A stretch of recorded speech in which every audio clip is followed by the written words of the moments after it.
pressure on the White House with calls for an investigation into the Trump administration's links with Russia. After his national security advisor quits, Donald Trump is urged to think again his policy on President Putin.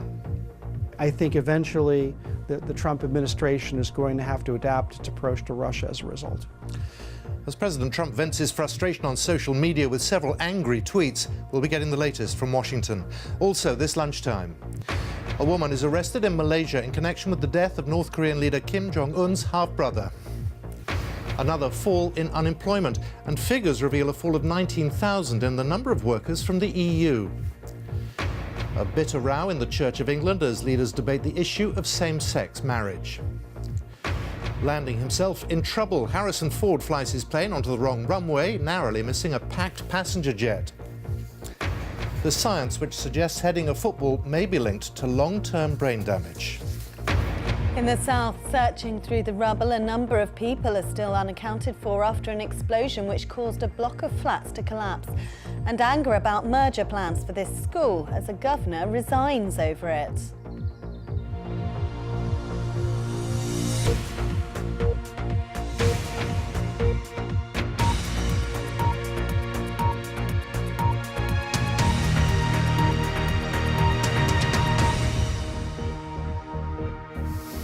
Good afternoon and welcome to the BBC News at 1. This time yesterday, it looked like a bit of a hiccup for the Trump administration. Today, the events surrounding the resignation of his national security advisor are looking more like a real political crisis, with questions about what the president himself knew and when. There are calls for a formal investigation after claims that the Trump team were in contact with Russian intelligence officers during the election campaign. President Trump has hit back, tweeting this in the last half hour, effectively accusing the intelligence agencies of collusion. All this as he welcomes the Israeli Prime Minister Benjamin Netanyahu to Washington, with one White House official saying a peace deal between Israel and the Palestinians may not come in the form of a two-state solution. Weir Davis has the latest. If Donald Trump thought that by accepting the resignation of Michael Flynn, he might have neatly wrapped up the first big crisis of his presidency, he'll be frustrated to hear the growing clamour from leading Democrats and some Republicans for a much wider investigation into the former National Security Advisor's links to Russia. Several experienced and respected figures in Washington have expressed concern that someone who was so close to the president had several detailed discussions with senior Russian officials about sensitive areas of American policy even before Mr. Trump took office. Given what has happened to General Flynn, there are probably going to be a further investigation that will undoubtedly include Russia's role in the 2016 campaign. So I think eventually the Trump administration is going to have to adapt its approach to Russia as a result.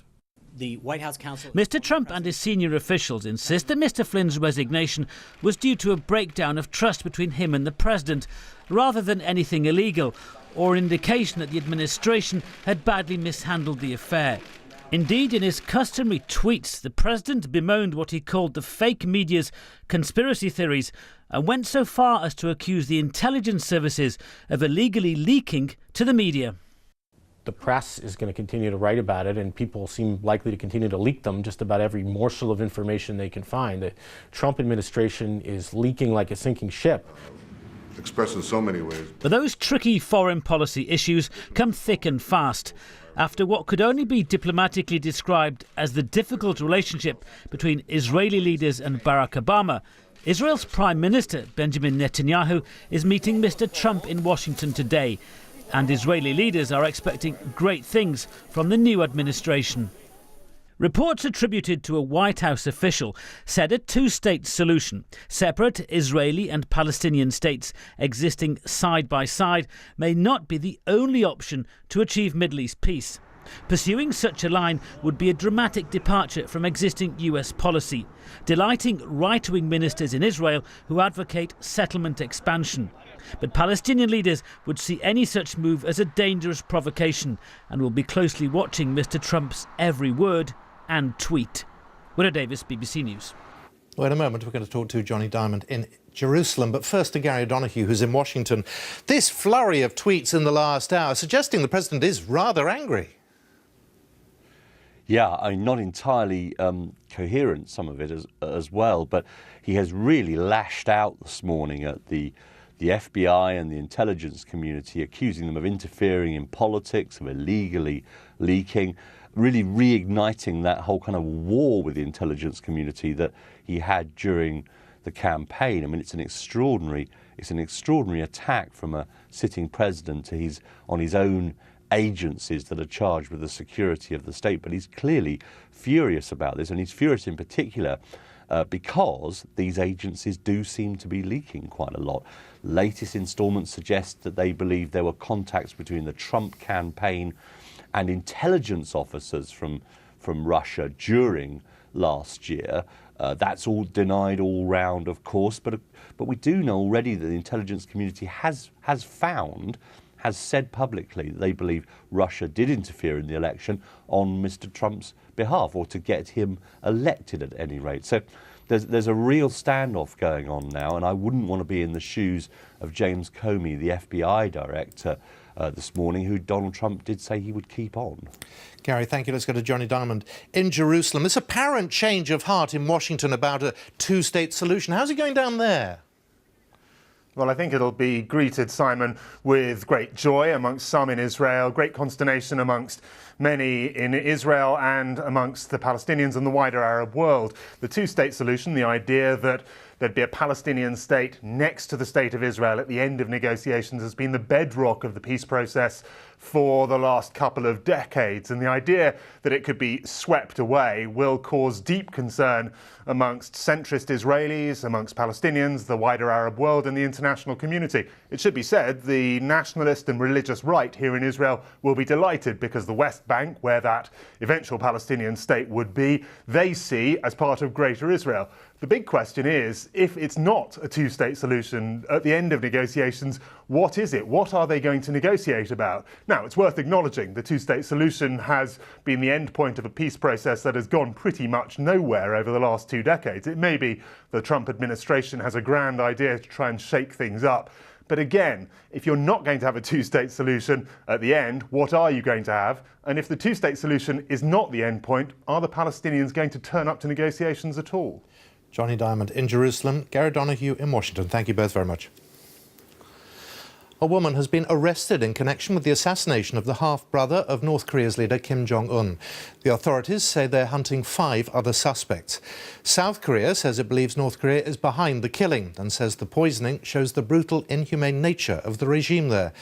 The assassination of Kim Jong-nam took place at Kuala Lumpur Airport in Malaysia, from where Karishma Vaswani now reports. Is this one of the female assassins who carried out an audacious attack in KL Airport? Malaysian police say that a Vietnamese woman has been detained as part of the investigation into the alleged assassination of this man, Kim Jong-nam, the estranged half-brother of North Korea's reclusive leader, Kim Jong-un. At one point, Mr. Jong-nam was being groomed to succeed his father as the next leader of North Korea. But he fell out of favor and has been living in exile ever since. How he may have died in KL Airport, though, is still unclear. The facts in this case are murky, to say the least. There are a number of varying, multiple accounts of what happened, but here's what we do know. Between the hours of 9 to 10 o'clock in the morning on Monday, the man believed to be Kim Jong-nam was attacked in this crowded, busy airport. Police say that he was accosted by at least one woman who covered his face with a cloth filled with some sort of burning chemical. After that, he is thought to have walked over to that information counter over there to ask for help. And then he was taken to a medical clinic at the airport, just 1 floor down. But how could an attack of this nature take place in broad daylight, in the middle of this airport? I asked a number of people who work here, but no one was willing to comment. The source that you should go for information right now is the police, because they are the only one that can give any the updates about the investigation. But we are not allowed to see anything, because that's how it works here in Malaysia. South Korea, though, insists the man who died was Kim Jong-nam, brutally murdered on the orders of the North Korean regime. The government is certainly judging that the murdered person is Kim Jong-nam. Since this case is still being investigated, we should wait for details until the Malaysian government makes an announcement. The focus of the investigation will now move to KL Hospital, where the body of the man believed to be Kim Jong-nam is being autopsied. Malaysia says it can't confirm his identity or the cause of death until the post-mortem is released, which may not happen for another day. Karishma Vaswani, BBC News, Kuala Lumpur. A record number of people in the UK are now in work. Official figures show nearly 32 million adults are in a job, 300,000 more than a year ago. Unemployment also fell in the 3 months to December, and there's been a fall of 19,000 in the number of workers from the EU, as our economics correspondent Andy Verity reports. This Worcestershire-based manufacturer of machine tools for the car industry has a problem. It wants to expand to meet demand for its precision parts, but it can't grow without the staff to do the work. It has been able to draw on a supply of skilled workers from the rest of the European Union, who make up a quarter of its workforce. But now, that supply is drying up. We are working with several recruiting agencies at the moment who have been trying to find me people for several months now. And the calibre of people that we require are just not out there. And that is both indigenous population and overseas. The number of workers in the UK from the rest of the European Union has been growing by hundreds of thousands per year. But to the right of this chart, you can see how it stopped growing as quickly. And in the last 3 months of 2016, the number dropped slightly. Workers from Poland, for instance, who work in the UK can buy less goods for what they earn here in their countries of origin. So you only get, say, 90% of a washing machine for the same money for which you could buy an entire washing machine. That clearly creates a disincentive to come to the UK and work in the UK or to stay in the UK. The official figures also break down where people joining or leaving the workforce were born. The number of workers born in the UK dropped by 120,000. But the number of workers who weren't born in the UK increased by 431,000. Many people would argue that we can't carry on with the immigration numbers that we've had in recent years. So the effect of that must be that we get better at retraining our own workers, reskilling our own workers, and bringing into the employment market groups that were previously not unemployed but inactive. For more than a decade, the economy has grown used to large inflows of migrant labour, which has created jobs owing to the money immigrants spend and allowed companies to find skilled workers when otherwise they'd struggle. For the many businesses who've become dependent for their growth on migrant workers, a big adjustment is underway. Andy Verity, BBC News. The Prime Minister, Theresa May, is visiting Cumbria ahead of next week's by-election in Copeland, which is at the moment held by Labour. Let's go to our political correspondent Tom Bateman, who's there. Tom. Simon, Theresa May has been visiting a school here in this constituency in Cumbria. In fact, we're expecting the Prime Ministerial limo to pass by these crowds any moment now as she leaves. And it is this visit itself that I think is a sign of the confidence with which the Conservatives are approaching this by-election. This seat has been held by Labour since as long as anyone can remember, since the 1930s, in fact. And it's not since the 1980s that a sitting government has managed to gain a seat from an opposition party. And so this is a significant electoral test for Jeremy Corbyn's leadership of Labour. The political dynamics here will tell us much about the appeal of those two parties. This is a Leave voting, traditionally Labour supporting part of the world in which many jobs are heavily dependent on the nuclear industry at Sellafield and on the planned nuclear plant at Moorside, over which there is now some uncertainty. The Conservatives have tried to attack Mr Corbyn on that front, saying that historically he has opposed the civil nuclear industry and therefore cannot be trusted here. The local candidate is saying that she supports that industry. As for Labour, they're saying it's the NHS that is the real issue here, and they point to Conservative policies that they say have put local hospital services in doubt. So this will be a real test, I think, for both parties, and it is turning into a race that potentially could tell us something really significant about the two. The fight is on here. We will have a result a week on Friday.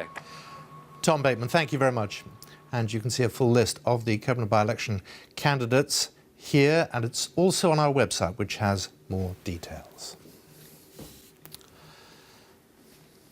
The Hollywood actor Harrison Ford has been involved in a near miss while flying his plane in California. He mistakenly landed on a taxiway where an American Airlines jet was waiting to take off. US authorities say an investigation is underway, a warning that there is some flash photography coming up. It's not the Hollywood star's first flying mishap. 2 years ago, the 74-year-old was seriously injured when his World War II plane crashed on a Los Angeles golf course when it lost power shortly after takeoff.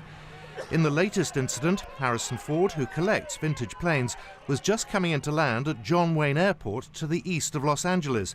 Without naming him, the Federal Aviation Administration confirmed that a pilot of a single-engine plane had been cleared to land and that he had correctly read back the clearance. But it appears the actor got a bit confused. Instead of landing on the designated runway, he touched down on a parallel taxiway. Just before landing, Ford is reported to have asked air traffic controllers, "Was that airliner meant to be underneath me?" The Boeing 737 that was meant to be there had 110 passengers on board and took off safely a few minutes later. An FAA investigation is now underway, and it could result in the suspension of Ford's pilot license. It's just after 1:15, our top story this lunchtime. There are calls for an investigation into the Trump administration's links with Russia as the president is urged to rethink his policy on President Putin. Still to come.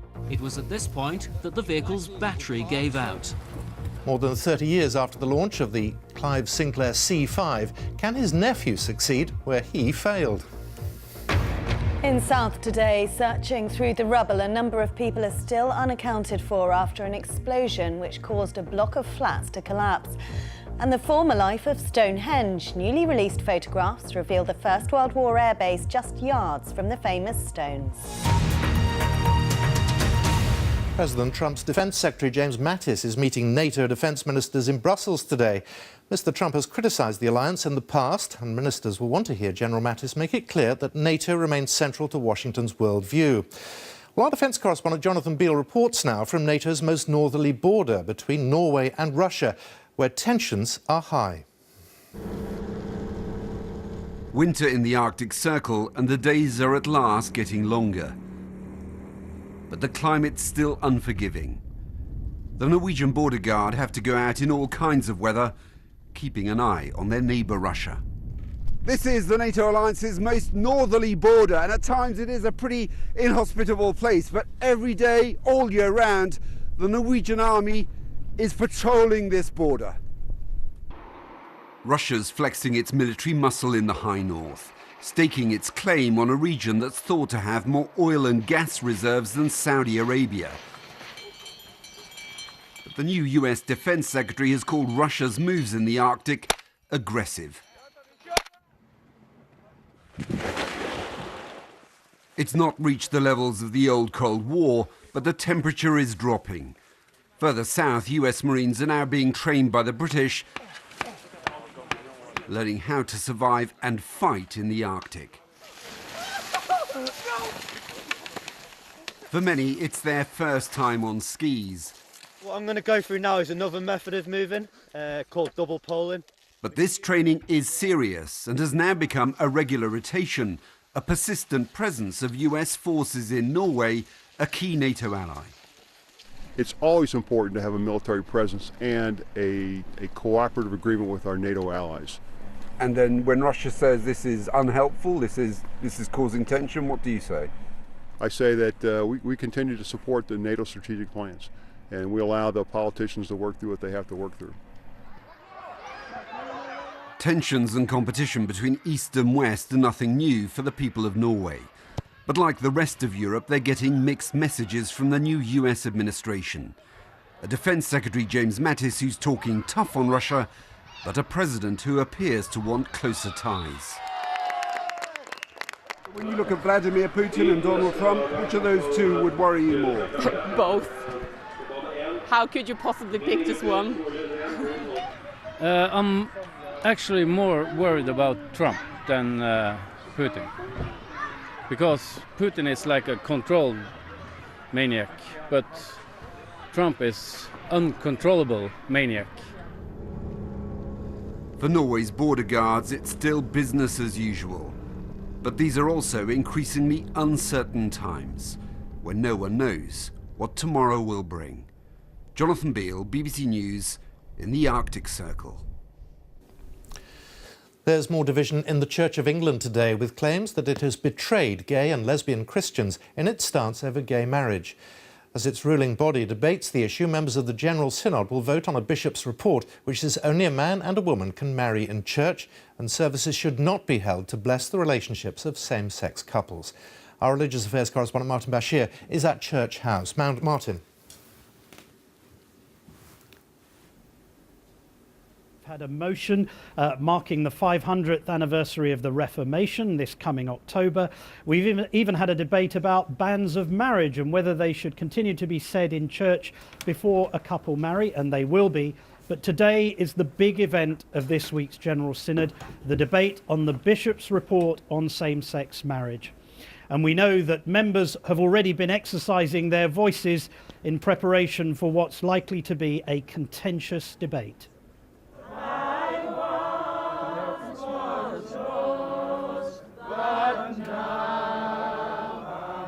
Amazing Grace, sung by protesters this morning and almost certainly required this afternoon as General Synod prepares to debate the Bishop's report on same-sex marriage.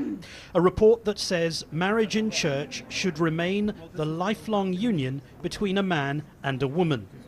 After engaging in 3 years of shared conversations, many lesbian and gay Christians are angered that church doctrine is not falling into line with the law of the land, which legalised same-sex marriage in 2014.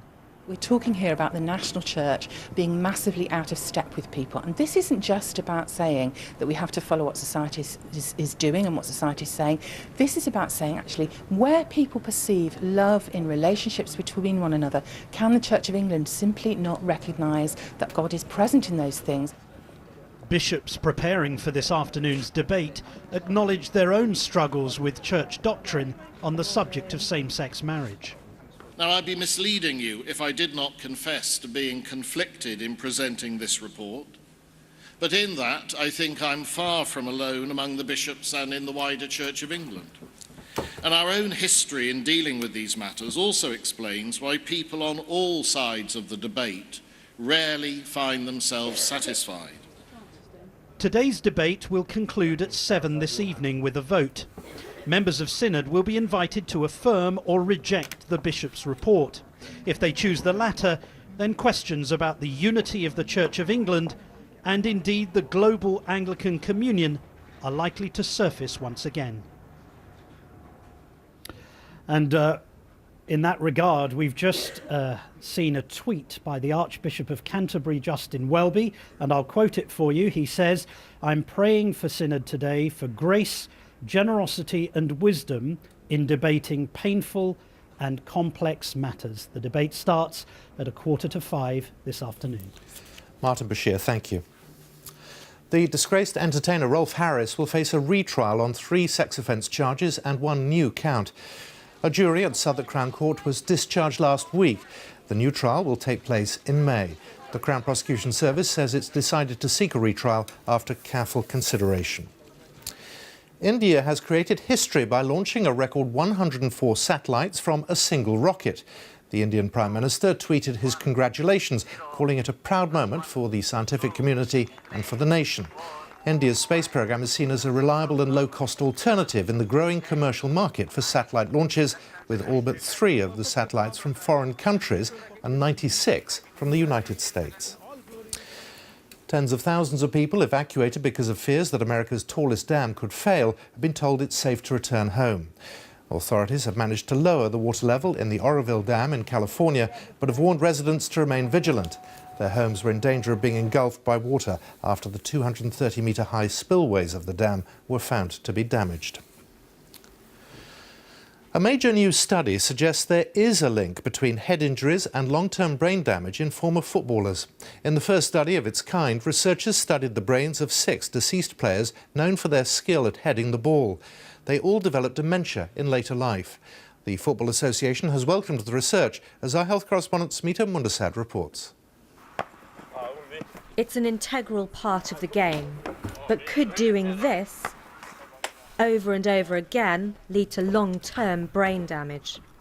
That's a question the family of former England player Jeff Astle has been campaigning to have answered. Jeff died in 2002.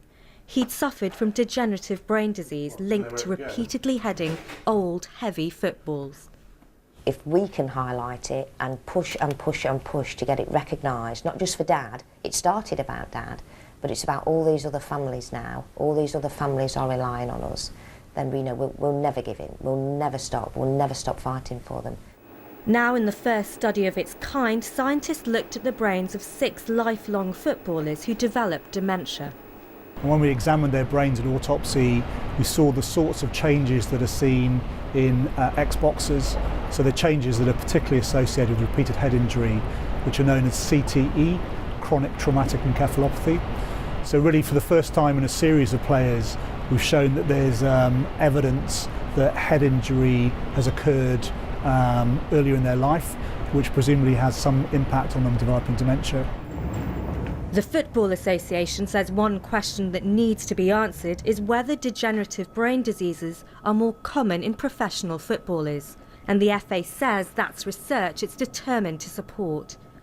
But some ex-footballers say action from the FA has not come soon enough. With 3 of the surviving members of England's 1966 World Cup winning team suffering from dementia, some say this work is now more urgent than ever. So what does this mean for people who like to kick a ball around a few times a week?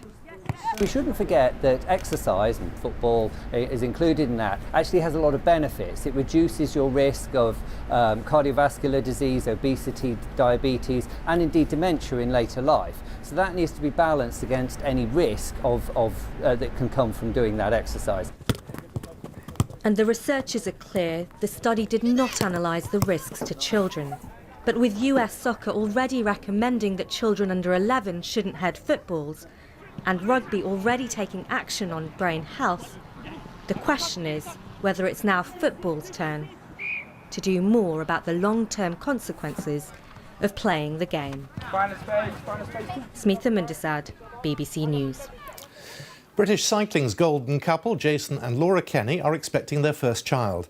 The pair, who have 10 Olympic gold medals between them, announced the news by posting a photo of 2 adult bikes with the child's bike next to it. And that was followed by a photo of 2 baby-sized trainers. The couple's agents say they are absolutely thrilled and delighted with the news. 30 years ago, it was supposed to herald a revolution in personal transport, but the Sinclair C5 quickly became a byword for failure. Part tricycle and part electric car, it was the brainchild of the computer designer Sir Clive Sinclair.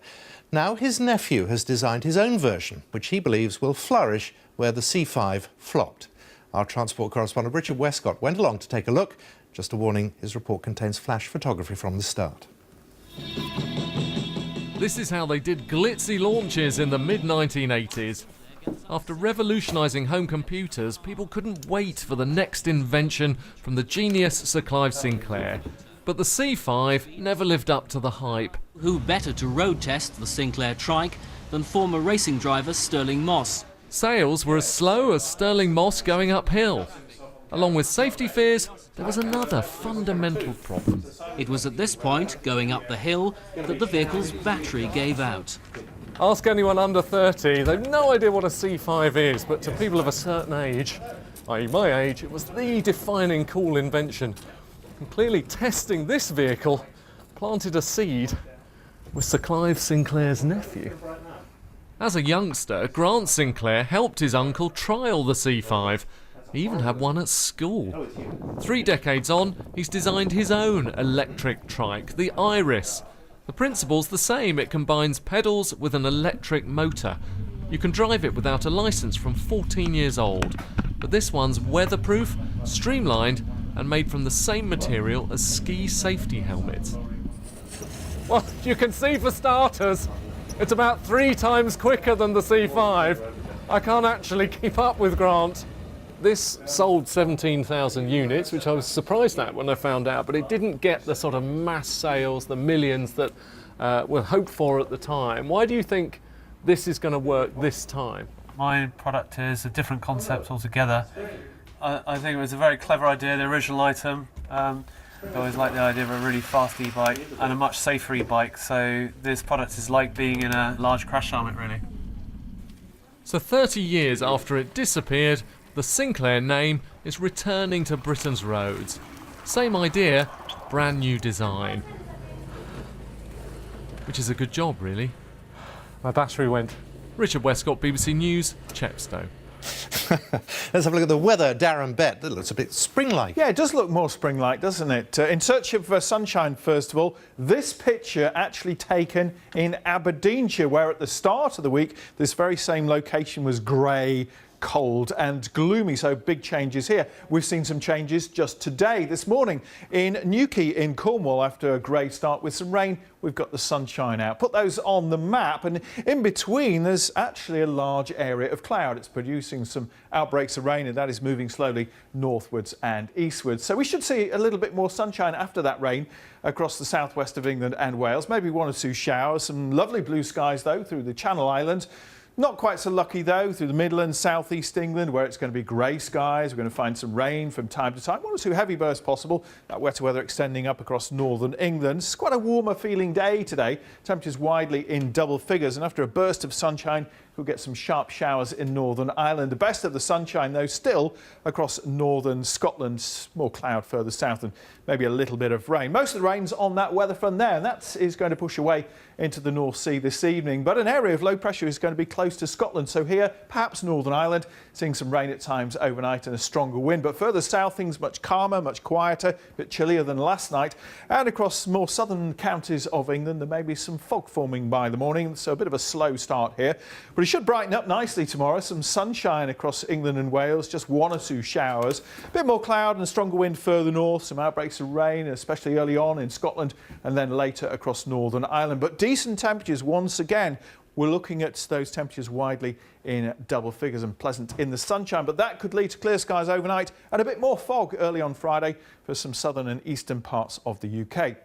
But again, it should brighten up and we should see some sunshine, but out towards the west, more in the way of cloud and perhaps the chance of some rain, and temperatures 10 or 11 degrees.